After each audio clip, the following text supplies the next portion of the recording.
പല മുസ്ലിങ്ങളും ഇത് തെറ്റിദ്ധരിച്ച് ഇപ്പൊ ഒസാമ ബിൻ ലാദൊക്കെ തെറ്റിദ്ധരിച്ചുകൊണ്ടാണ് ഇപ്പൊ മറ്റുള്ളവരെ കൊന്നത്. ഇപ്പൊ ഖുറാന് പിടിച്ചുകൊണ്ട് നടന്ന ആളാണ്, പക്ഷെ ആള് മറ്റുള്ളവരെ കൊന്നു. അപ്പൊ ഇത് ഈ ഖുറാനിലെ പല വാക്യങ്ങളും പോലും തെറ്റിദ്ധരിച്ചിട്ടാണ് ഇങ്ങനെ കൊന്നത്. അപ്പൊ ഖുറാൻ ശരിക്കും ഇറക്കപ്പെടേണ്ടത് എല്ലാവർക്കും മനസ്സിലാവുന്ന രീതിയിലല്ലേ എന്നാണ് അടുത്ത ക്വസ്റ്റ്യൻ.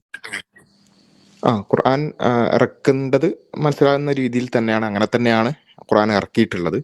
അതിൽ നമ്മൾ മനസ്സിലാക്കേണ്ട ഒരു കാര്യം, ഏത് രൂപത്തിലാണ് ഖുർആനിനെ മനസ്സിലാക്കേണ്ടത് എന്നുള്ളതും വിശുദ്ധ ഖുർആനിൽ തന്നെ ഉണ്ട്. അത് എന്താണെന്ന് ചോദിച്ചാൽ വിശുദ്ധ ഖുർആനിൽ തന്നെ നമുക്ക് കാണാൻ സാധിക്കും. പിന്നെ ഫഇനാമനു ബിമിസ്ലിമ ആമൻതും ബിഹി ഫഖദ് ഇഹ്തദൗ, അവർ വിശ്വസിച്ചതുപോലെ. ആരാണ് ഈ അവർ? അതായത് വിശുദ്ധ ഖുർആൻ എന്ന് പറഞ്ഞാൽ ഒറ്റയടിക്ക് ഒരു ഗ്രന്ഥം ഇങ്ങനെ ആകാശത്ത് ഇങ്ങനെ താഴോട്ട് വീണ് നിങ്ങളെല്ലാവരും കൂടി അത് അങ്ങോട്ട് വായിച്ചു നോക്കി തോന്നിയതുപോലെ ജീവിച്ചോളൂ, അല്ലെങ്കിൽ അതിലുള്ളതുപോലെ ജീവിച്ചോളൂ എന്ന് പറഞ്ഞ ഒരു ഗ്രന്ഥമല്ല വിശുദ്ധ ഖുർആൻ. ഒരു റസൂലിലേക്ക് ഇറക്കപ്പെട്ടതാണ്.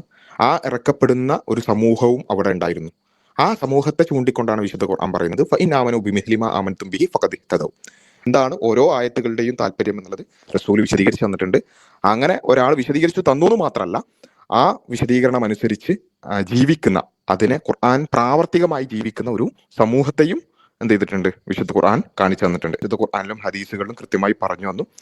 ഒന്നാം തലമുറ, രണ്ടാം തലമുറ, മൂന്നാം തലമുറ, അതായത് സഹാബത്ത്, താബികൾ, തബൗ താബികൾ. ഖുർആൻ മുഹമ്മദ് നബി സല്ലല്ലാഹു അലൈഹി വസല്ലമയുടെ നാവിൽ നിന്ന് നേരിട്ട് കേട്ട, അതിന്റെ ഉദ്ദേശ്യം എന്താണെന്ന് കൃത്യമായി അറിയാവുന്ന, കൃത്യമായി കേട്ട ആ പ്രൈമറി ഓഡിയൻസ്, അവരിൽ നിന്ന് കേട്ടവർ, ഇങ്ങനെയുള്ള ഈ തലമുറ, ഉത്തമ തലമുറ എങ്ങനെ മനസ്സിലാക്കിയോ അങ്ങനെ മനസ്സിലാക്കുകയാണ് വേണ്ടത്. എന്ന് വെച്ചാൽ ഖുർആൻ ഇറക്കിയത് മാത്രമല്ല, അതിന്റെ വിശദീകരണം ആയ ഹദീസുകൾ ഇറക്കിയത് മാത്രമല്ല, ഒരാളുടെ ജീവിതത്തിലൂടെ, മുഹമ്മദ് നബി സല്ലല്ലാഹു അലൈഹി വസല്ലമയുടെ ജീവിതത്തിലൂടെ അത് ജീവിച്ച് കാണിച്ചു തന്നത് മാത്രമല്ല, അതിനെ എങ്ങനെ മനസ്സിലാക്കണമെന്ന് ഒരു തലമുറകളിലൂടെയുള്ള ഒരു കൃത്യമായൊരു മൻഹജ് കൂടി, അതായത് രീതിശാസ്ത്രം കൂടി എന്ത് ചെയ്യുന്നുണ്ട്?